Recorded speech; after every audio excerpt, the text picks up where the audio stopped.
नमस्कार, मी सतीश फाफाळे महाराष्ट्र शाही न्यूज मराठीमध्ये आपलं सर्वांचं हार्दिक स्वागत करतो। आपण पाहतोय आज आपण आहोत घारगाव पोलीस स्टेशनच्या आजूबाजूला आणि या घारगाव पोलीस स्टेशनच्या बाजूला पाहतोय आपण ही वाळूनी भरलेला एक टेम्पो या ठिकाणी मांडवी बुद्रुक तालुका संगमनेर या ठिकाणाहून एका सर्वसामान्य नागरिकाने हा टेम्पो पकडून या ठिकाणी घारगाव पोलीस स्टेशनला हजर केलेला आहे। आणि यानंतर आपण पाहतोय की महसूल प्रशासन असेल आणि पोलीस प्रशासन असेल याकडे काय कारवाई करायची यावरती आता विचार विनिमय चालू आहे।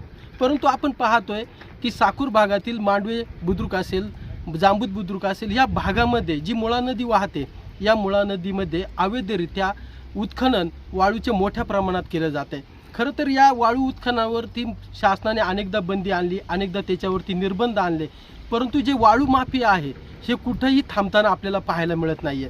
वाळू माफियांची आज दहशत इतकी मोठ्या प्रमाणामध्ये वाढलेली आपण पाहतोय की या गाडीला नंबर प्लेट देखील आपल्याला पाहायला मिळत नाही। म्हणजे विनापरवाना वाहने वापरून या लोकांच्या जीवाशी खेळ हा वाळूचा काळा धंदा या साकूर पठार भागामध्ये मोठ्या प्रमाणात आपल्याला पाहायला मिळतोय।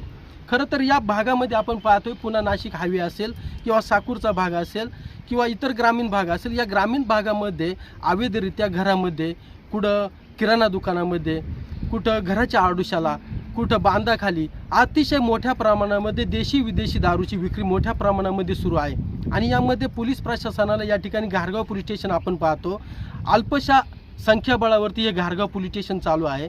परंतु या कारवाई करणार कोण?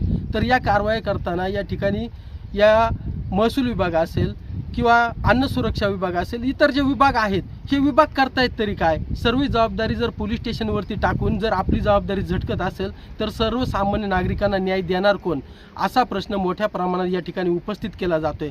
खरं तर या अवैध धंद्यांना या पठार भागामध्ये या ठिकाणी थांबवण्याचं काम या ठिकाणी पोलीस प्रशासनाकडून प्रयत्न केले जातात, परंतु या ठिकाणी काही त्यांना पाठबळ दिलं जातं आहे। यामुळे या प्रमाणामध्ये या पठार भागामध्ये मोठ्या प्रमाणात अवैध धंदे आणि वाळू तस्करी मोठ्या प्रमाणात आपल्याला पाहायला मिळते।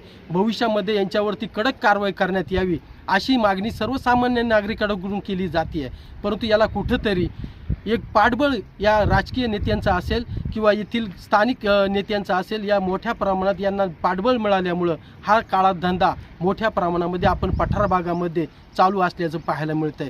महाराष्ट्र शाही न्यूज मराठीसाठी सतीश फाफाळे, घारगाव।